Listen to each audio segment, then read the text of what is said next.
BMCVTC channel Hindi channel में आप सभी का बहुत बहुत स्वागत है। इस वीडियो को देखने के बाद आप लोगों के लिए इसके डिस्क्रिप्शन बॉक्स में कुछ आसान से प्रश्न दिए गए हैं जो कि इस वीडियो से संबंधित है। उन्हें हल करने का प्रयास ज़रूर कीजिए और फिर वीडियो देखने के बाद उसमें एक छोटा सा डिस्क्रिप्शन बॉक्स में छोटा सा गूगल फॉर्म भी है, उसे ज़रूर भरें। अपने सुझाव अपनी राय को उसमें ज़रूर भरें ताकि हम वीडियो को और इम्प्रूव कर सकें। और अंत में इस चैनल को अगर आपने सब्सक्राइब नहीं किया है तो ज़रूर सब्सक्राइब कीजिए ताकि आपको नए नए आने वाले वीडियो की सूचना मिलती रहे। तो चलिए देखते हैं अपना वीडियो।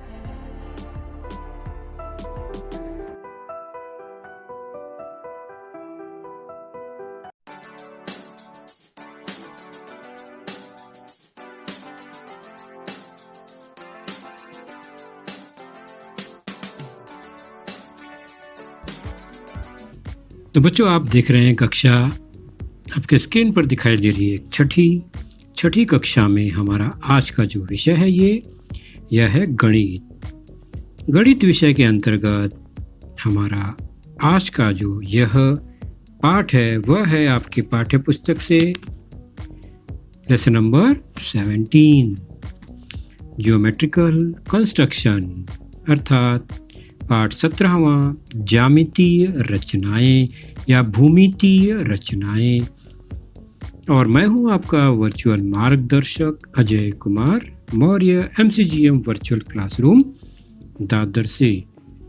तो बच्चों, ज्यामितीय या भूमितीय रचनाएं मतलब भूमितीय आकृतियों की रचना करना, जिसमें हम कुछ बेसिक आकृतियों की रचना करेंगे और उसके पहले रचना करने के लिए बनाने के लिए हमें किन किन साधन की ज़रूरत पड़ेगी, साहित्य की ज़रूरत पड़ेगी, वह आप सामने निकाल कर रखिए अपना नोटबुक और वह साधन का प्रयोग करते हुए इस वीडियो को देखते हुए समझते हुए साथ साथ रचना करने का प्रयास कीजिए।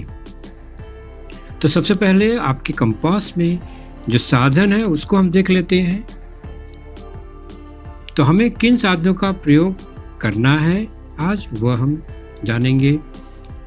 तो आपके कंपास में यह दो साहित्य त्रिभुजाकार जो आपको दिखाई देते हैं, इन्हें कहते हैं गोनिया। एक छोटा होता है, एक थोड़ा सा लंबा होता है।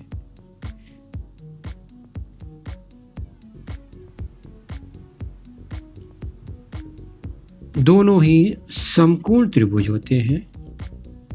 आकार में उनका कोण एक समकोण होता है। एक जो है समुद्विबाहु होता है, मतलब उसका दोनों कोण समकोण के अलावा 45-45 होता है। और दूसरा जो है बड़ा वाला वह 30-60-90 अंश उसके कोणों के माप होते हैं। सामान्य तौर पर इस तरह के गुनिया आपके कंपास में दिखाई देते हैं। तो इस गुनिये की सहायता से हमें आज कोई विशेष रचना नहीं करनी है, लेकिन हमारा साहित्य है। उसके अलावा यह है लंगड़ा प्रकार, गोला प्रकार या केवल प्रकार, जिसमें एक लोहे का औजार मशीन है, उसमें पेंसिल फंसा हुआ है। यह है मापन पट्टी स्केल। यह है चांदा या कोण मापक D। पेंसिल। तो ये प्रमुख साहित्य है किसी भी रचना की दृष्टि से। पेंसिल हमेशा ही चाहिए, ये बात ध्यान रखिए, क्योंकि पेंसिल के बिना तो रचना हम बना ही नहीं पाएंगे। सबसे पहले हमने पिछली कक्षाओं में जो सीखा है रेखाखंड की रचना करना। कोई भी रेखाखंड अगर खींचना है विशेष माप का तो कैसे खींचते हैं। उदाहरण के तौर पर एक रेखाखंड AB है जो 8 सेंटीमीटर लंबी खींचनी है, तो आप कैसे खींचते हो अपने नोटबुक पर। तो सबसे पहले क्या करते हैं, नोटबुक पर हम एक पट्टी को रखते हैं और 0 पर क्या करते हैं, अपना पेंसिल का नोक रखते हैं और 8 सेंटीमीटर कहाँ है वहाँ तक हमें वह ये दिखाई दे रहा है, वहाँ तक हमें उतनी लंबी रेखाखंड खींचनी होती है। तो हम शुरुआत करेंगे 0 से और ले जाएंगे कहाँ तक, 8 तक, अगर 8 सेंटीमीटर है तो। इस तरह से यह रेखाखंड AB बन गया। नाम दे देंगे A सॉरी और B। लंबाई 8 सेंटीमीटर है इसकी। तो इस तरह रेखाखंड AB 8 सेंटीमीटर लंबा हमने खींच दिया पट्टी और पेंसिल की सहायता से। आज हमें क्या सीखना है, प्रकार का उपयोग, लंगड़ा प्रकार, गोला प्रकार का उपयोग करके, मापन पट्टी का उपयोग करके और पेंसिल तो रहेगा ही रहेगा, इनकी सहायता से हमें रेखाखंड, रेखा पर लंब खींचना है, जो कि 3 प्रकार से होगा। पहला है एक रेखा और उस पर कोई बिंदु लेंगे, उस बिंदु से उस रेखा पर लंब खींचना है, यानी रेखा पर कोई एक बिंदु और बिंदु पर हमें एक लंब रेखा खींचनी है। दूसरा है रेखा के बाहर कोई बिंदु है और उस बिंदु से दिए गए रेखा पर लंब खींचना। तो पहला है रेखा पर बिंदु है, दूसरा है रेखा के बाहर बिंदु है, तीसरा है रेखाखंड दिया गया है, उसको 2 समान भागों में बांटने के लिए उस रेखाखंड का लंब समद्विभाजक खींचना है, यानी लंब भी होगा और उस रेखाखंड को 2 समान भागों में बांटेगा। तो 3 रचना हमें सीखनी है 1 बाय 1 और आप अपने साधन साहित्य के साथ रेडी रहिए और एक एक रचना को सीखते जाइए 1 बाय 1। रेखा पर स्थित बिंदु से उसी रेखा पर लंब खींचना, ये पहली रचना है। मतलब क्या इसका कि कोई एक रेखा है, उस रेखा पर कोई बिंदु है, ये जैसे बिंदु दिखाई दे रहा है, इसी बिंदु पर हमें लंब खींचना है। तो वो कुछ ये जो बिंदु है, इसी बिंदु से वह लंब रेखा यानी उस पर खड़ी रेखा जानी चाहिए। तो हम कैसे इसे बनाएंगे, हमें लंब खींचना है, समकोण होना चाहिए, चांदे का उपयोग नहीं करना है, गोनीय का उपयोग नहीं करना है, केवल प्रकार और मापन पट्टी और पेंसिल का ही उपयोग करना है। तो ये जो रचना है, ये रचना हमें प्रकार तथा पट्टी की सहायता से ही बनानी है। तो कैसे बनाएंगे वही हमें आज सीखना है। तो आप अपना प्रकार, अपनी पट्टी और अपनी पेंसिल एकदम रेडी रखिए। प्रकार में पट्टी अलग, प्रकार में पेंसिल फिक्स होगी अलग से, और मापन पट्टी से जो हम लाइन खींचते हैं, आप चाहे दूसरी पेंसिल का उपयोग कीजिए, चाहे उसी पेंसिल का उपयोग करिए, कोई बात नहीं। तो सबसे पहले रेखा पर स्थित बिंदु से रेखा पर लंब। तो इसका मतलब हुआ पहले एक रेखा हमें बनानी है, कोई भी एक रेखा हमने बनाया। मान लीजिए हम मापन पट्टी की सहायता से एक रेखा बनाते हैं। रेखा है इसलिए दोनों तरफ तीर का निशान लगेगा। हमने ये रेखा बना दी। अब इसका नाम देने के लिए इस पर 2 बिंदु कोई भी ले लेते हैं, बिंदु A, बिंदु B। तो यह है रेखा AB। अब इस पर मध्य में कहीं भी एक बिंदु Q हमने ले लिया। इसी Q पर हमें लंब खींचना है। ध्यान दीजिए, लंब हमें Q पर खींचना है, Q बिंदु पर। तो सबसे पहला काम है प्रकार को जिस बिंदु पर लंब खींचना है उसके नोक को उस बिंदु पर रखना। ये पहला स्टेप। तो हमने ये रख दिया। अब कोई भी एक चाप, जैसा कि यहाँ दिख रहा है फैला हुआ, उस पेंसिल के निशान से Q के लेफ्ट और Q के राइट 2 छोटे छोटे चाप या निशान लगा देंगे। यह एक निशान लगा दिया हमने रेखा AB पर। ठीक उसी प्रकार वही चाप राइट साइड में लगाएंगे, उतनी ही दूरी का, बिना कुछ परिवर्तन किए। तो हमें रेखा AB पर 2 चाप दिखाई दे रहे हैं, उनका नाम लिख देते हैं, एम और एन। ये चाप रेखा ए बी को एक एक बिंदु पर काट रही है। तो पहला हमने क्या किया, गोला प्रकार को उस बिंदु पर रख दिया जिस पर लंब खींचना है, ये पहला स्टेप। उसके बाद उसी बिंदु से उस रेखा पर दो चाप लगा दिया। अब दो चाप जहां पर है, ये तीसरा स्टेप है, दो चाप जहां पर है वहां पर हमें गोला प्रकार को रखना है। मतलब गोला प्रकार उठाना है और उसके नोक को चाप के ऊपर रख दिया। अब हमारा पेंसिल जो है वो क्यू पर आ गया, क्योंकि चाप तो उतना ही बड़ा है। तो हमें चाप को थोड़ा सा बड़ा करना है, क्यू से थोड़ा दूर चले जाए, वो थोड़ा बड़ा कर दिया हमने। अब चाप को घुमाना है रेखा के ऊपर की तरफ और नीचे की तरफ। दो चाप लगेंगे एम से एन से। चलिए देखते हैं कैसे। पेंसिल को रखा, चाप गोला प्रकार को टेढ़ा किया, थोड़ा ऊपर सरकाया और वहां पर निशान लगाया हमने चाप का। इस तरह से चाप लगा दिया हमने। बहुत अच्छा, हमने एम पे रखा और चाप लगा दिया। उसी प्रकार एन पे रखना है और चाप वही, उसको छोटा बड़ा नहीं करना है। और फिर ऐसा चाप लगाना है कि पहले वाले चाप को काट दे। तो किसी एक बिंदु पर वह काटेगा, निश्चित है। काट दिया उसने। बिंदु का नाम लिख लेते हैं, कोई भी नाम लिख लेते हैं हम। टी नाम लिख दिया। अब टी और क्यू जो पहले से ही है उसको हम मापन पट्टी की सहायता से क्या करेंगे, मिलाएंगे। मापन पट्टी को इस तरह रखेंगे और पेंसिल से जोड़ देंगे, एक रेखा खींच देंगे जो टी और क्यू से होकर जाए। तो इस तरह से हमने क्यू तक ही खींचा।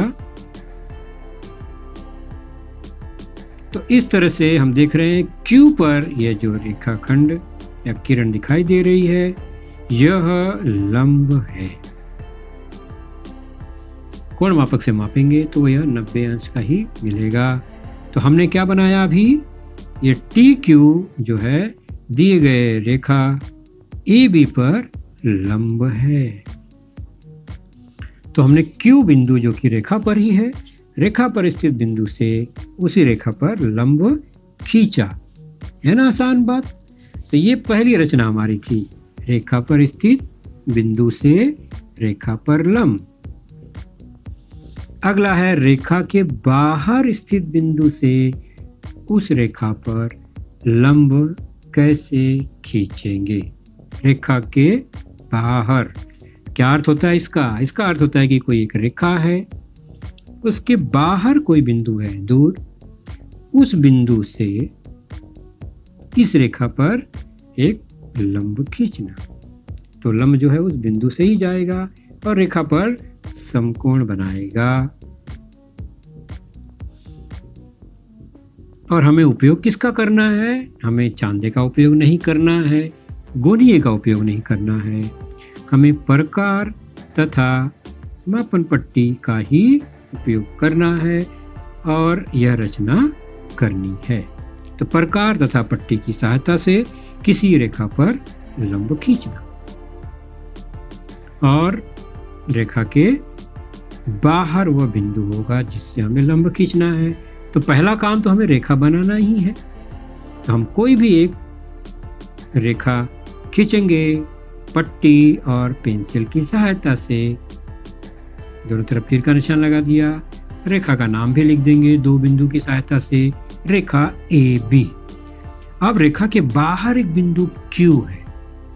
याद कीजिए हमने पहले क्या किया था, यह क्यू कहाँ था? रेखा पर था। ये रेखा के बाहर है लेकिन काम वही करना है। अब गोला प्रकार को हम इसी क्यू पर पहले रखेंगे। तो गोला प्रकार को कहाँ रखेंगे? इस बिंदु क्यू पर। उसके बाद हमने क्या किया था याद कीजिए, पहले क्यू पर रखकर रेखा के लेफ्ट और राइट में यानी रेखा पर दो चाप लगाया था। यहाँ भी वही काम करना है, रेखा पर दो चाप लगाना है क्यू पर रखकर। अब रेखा नीचे है तो प्रकार को इस तरह रखें कि वह रेखा को दो जगह पर काट दे। इस तरह से अब घुमा देंगे तो चाप जो है वो ए बी को दो जगह पर काटेगा, एक ऐसा चाप और ये दूसरा चाप। चाहे लगातार एक ही चाप बनाइए, चाहे छोटे छोटे दो टुकड़े लगाइए। इस तरह चाप जो है रेखा ए बी को दो बिंदुओं पर काटता है, मान लीजिए एम और एन। पहले भी ऐसी दो चाप लगाया था, अभी भी दो चाप लगाया। पहले हमने क्या किया, चाप लगाने के बाद गोला बगार को एम और एन पे रखा था। यहाँ भी वही करना है। अब चाप को उठाएंगे और एक बार एन पर रखेंगे, लेकिन अब चाप ऊपर तो बिंदु पहले से ही है, हमें नीचे की ओर एम और एन पे रख कर चाप लगाना है। इस तरह से यह एक चाप लगा दिया नीचे एम एन बिंदु से। उसी प्रकार एन पर रखेंगे, एम पर रखेंगे अभी, और वैसे ही एक चाप लगाएंगे। दोनों चाप एक दूसरे को काट देते हैं। बहुत अच्छा। तो नीचे एक दो चाप का प्रतिच्छेदन बिंदु है, ऊपर एक क्यू बिंदु है। अब क्या करेंगे, इन दोनों बिंदुओं को मिलाएंगे। प्रतिच्छेदन जो हुआ है चाप का उसको नाम दे देते हैं आर। अब हम क्यू और आर को पट्टी से मिला देंगे।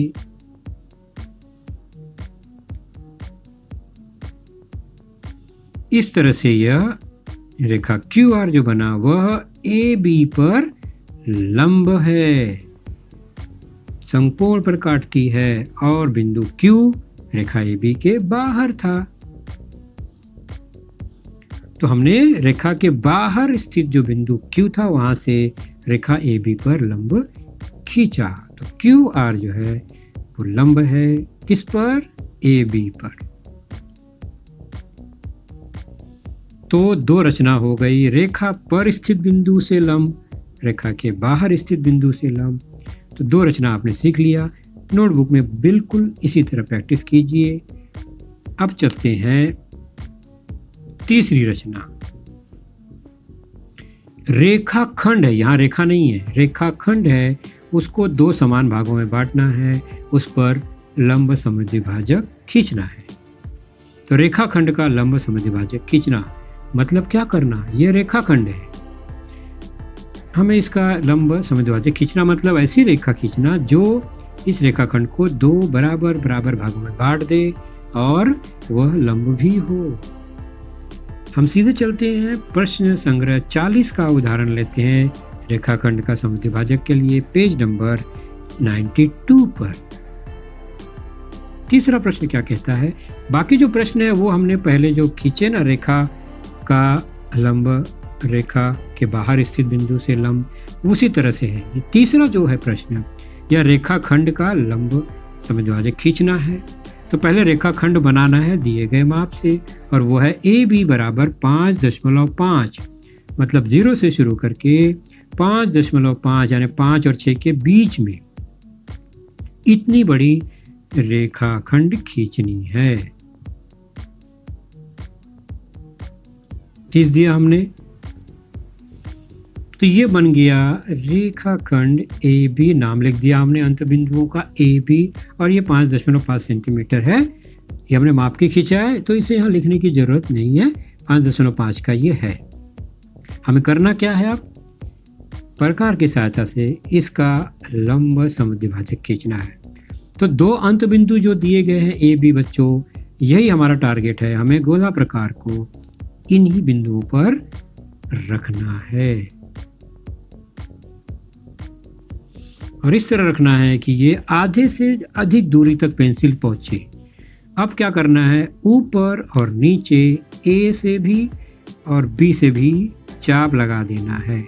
मतलब हम ऊपर जाएंगे और एक चाप लगा देंगे, एक चाप, फिर नीचे की तरफ भी उतने ही दूरी पर दूसरा चाप लग गया अपने आप ऊपर नीचे। अब गोला प्रकार को बी से उठाकर ए पर रखेंगे और ऊपर और नीचे चाप लगाएंगे, एक चाप पहला और उसी तरह दूसरा चाप भी लगाएंगे। देख रहे हैं हम ऊपर भी दो चाप प्रतिच्छेदित कर रहे हैं, नीचे भी दो चाप प्रतिच्छेदित कर रहे हैं। दोनों प्रतिच्छेदन बिंदु को क्या करेंगे, पट्टी से मिला देंगे। नाम लिख लेते हैं ऊपर वाला P, नीचे Q, पट्टी से इसे जोड़ देंगे। P और Q को मिलाकर एक रेखा बन गई। यह AB को दो समान भागों में बांटेगा और लंब भी होगा। तो PQ जो है वो AB का लंब समद्विभाजक है, लंब भी है और AB को दो समान भागों में बांटता भी है। इस तरह से इस पाठ में हमने 3 प्रकार की रचनाएं देखी और सीखी। आप भी इसको प्रैक्टिस कीजिए। तो हमने क्या क्या सीखा? हमने सीखा प्रकार और पट्टी की सहायता से 3 रचना देखी। पहला है रेखा पर स्थित बिंदु से लंब, दूसरा है रेखा के बाहर स्थित बिंदु से लंब और तीसरा था रेखाखंड का लंब समद्विभाजक खींचना। और ये तीनों कृतियां हमने समझी। तो बच्चों, आपने देखा आज का लेसन, उसके प्रमुख मुद्दों को ध्यान से बार बार दोबारा देखकर समझने का प्रयास कीजिए, क्योंकि एक बार देखने पर किसी को भी वो पूरा मुद्दा समझ में नहीं आता। तो जैसे ही हम 2 बार 3 बार देखेंगे तो हमें वह समझ में आने लगेगा। और इसके आगे की जानकारी जो होगी बच्चों, वह निश्चित ही हमारे अगले वीडियो में होगी। तो उस वीडियो को देखने के लिए, उसकी सूचना प्राप्त करने के लिए जो नीचे सब्सक्राइब का बटन होता है उसे ज़रूर प्रेस कीजिए और नोटिफिकेशन ऑन रखिए, ताकि जैसे ही हमारा लेसन चैनल पर डाला जाएगा आपको वह तुरंत प्राप्त होगा। तो अपना ख्याल रखिए, सुरक्षित रहिए। Thank you.